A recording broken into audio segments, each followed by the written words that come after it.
दो चंदन होते हैं। शिव महापुराण की कथा दोनों चंदन का वर्णन कर रही। एक होता है हरि चंदन, एक होता है शिव चंदन। और दोनों चंदन बहुत कठिनता से नहीं बनते। पूर्ण समर्पण के साथ में ये दोनों चंदन का निर्माण होता है। हरि चंदन तुलसी अपने आंगन में रहती है। तुलसी का पौधा जब सूख जाता है तो तुलसी की जो लकड़ी होती है उसको घिसकर पानी में भगवान को लगाया जाता है। वो चंदन हरि चंदन कहलाता है। और कोई बेलपत्र का वृक्ष जब सूख जाता है और उसकी जो लकड़ी होती है उस लकड़ी को घिसकर जो चंदन बनाया जाता है और शिव को लगाया जाता है उसको शिव चंदन कहते हैं। और दोनों चंदन अपना अपना कार्य करते हैं।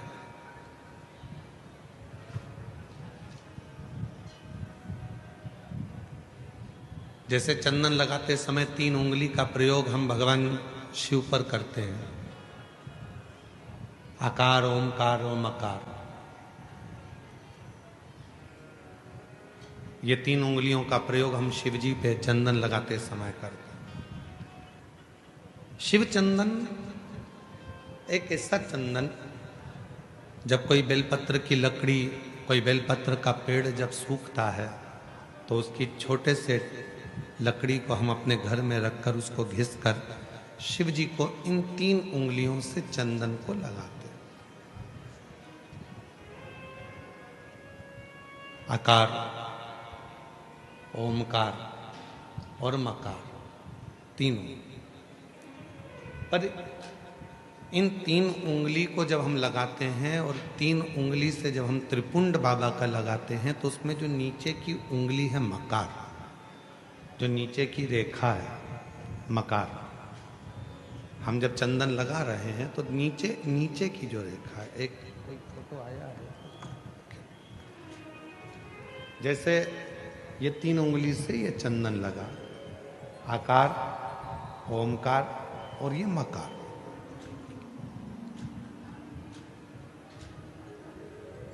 अब दुनिया की दृष्टि में लोगों को लगता है कि चंदन की लकड़ी से जो हमने चंदन लगाया वो भी श्रेष्ठ है, पर बेलपत्र की लकड़ी से जो हम चंदन लगाते हैं, चंदन घिसते हैं और वो भगवान शिव को लगाते हैं, उसमें जो ये मकार वाली रेखा है, जब हम 3 उंगली लगाते हैं तो नीचे की जो मकार की रेखा है उस रेखा का थोड़ा सा चंदन, यदि कितना भी बीमार व्यक्ति है उसके कंठ में अगर वो चंदन, मकार की रेखा का थोड़ा सा चंदन उसके कंठ पर लगाना प्रारंभ कर देते हैं तो 15 दिन में वो पलंग पर से उठकर बैठना प्रारंभ कर देता है, कितना भी बीमार क्यों।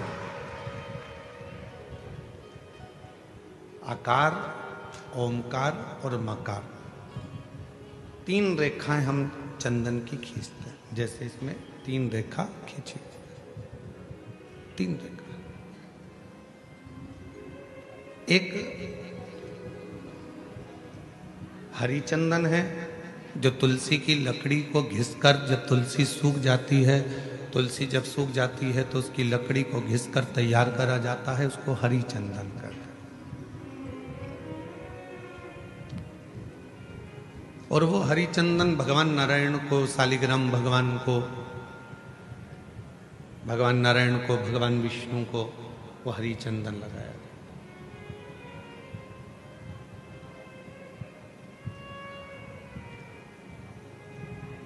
हरि चंदन का लेपन किया जाता है और वो हरि चंदन भी बड़ा काम का है महाराज। जब शालिग्राम भगवान को हरि चंदन लगाते हैं, हरि चंदन का लेपन करते हैं या एक बिंदी भी हरि चंदन की लगाते हैं, और यदि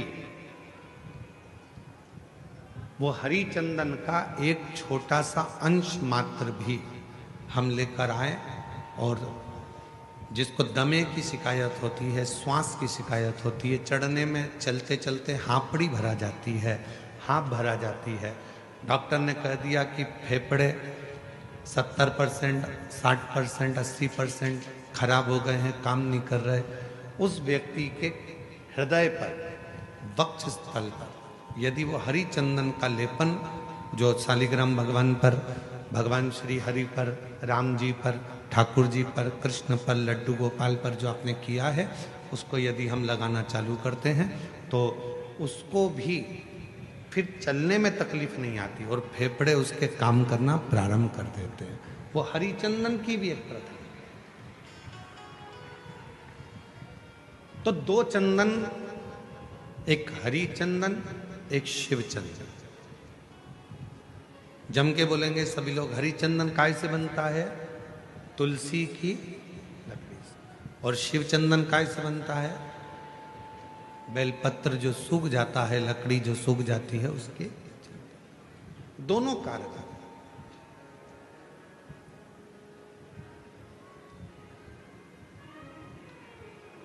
और तेरी पूजन को भगवान बना मन मंदिर, तेरी पूजन को भगवान बना मन मंदिर, घिस घिस चंदन तुझे लगाऊं, नित नित तुझको रोज मनाऊं, घिस घिस चंदन तुझे लगाऊं। हे भगवान, नित तेरे को मैं मनाऊं, घिस घिस चंदन रोज लगाऊं, नित नित भोला तुझे मनाऊं, घिस घिस चंदन रोज लगाऊं, नित नित भोला तुझे मनाऊं, तेरी पूजन को भगवान बना मन मंदिर,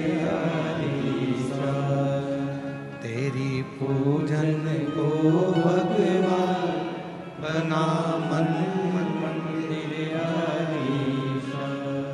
बना मन मंदिर आलीसा, तेरी पूजन को भगवान बना मन मंदिर आलीसा, तेरी पूजन को भगवान।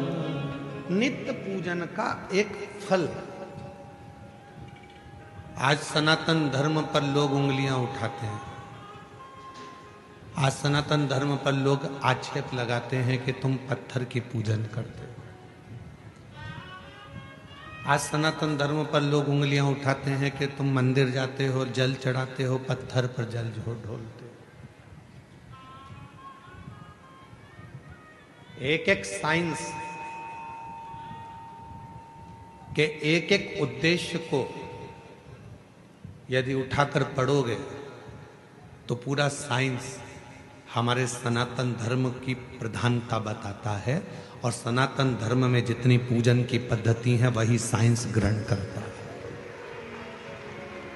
वही साइंस। आज दुनिया के लोग इस साइंस वाले कई लोग कह देते हैं हम सनातन को नहीं मानते, यह सब आडंबर है, सब पाखंड है, सब ढोंग है। नहीं,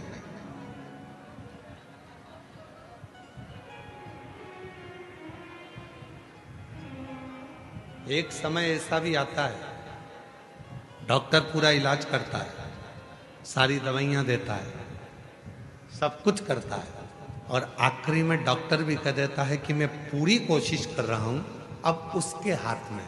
मतलब डॉक्टर को भी मालूम है कि एक डॉक्टर और बैठा है, वो काल अधिपति महाकाल कहीं ना कहीं बैठकर इस कार्य को कर रहा है। एक और बैठा,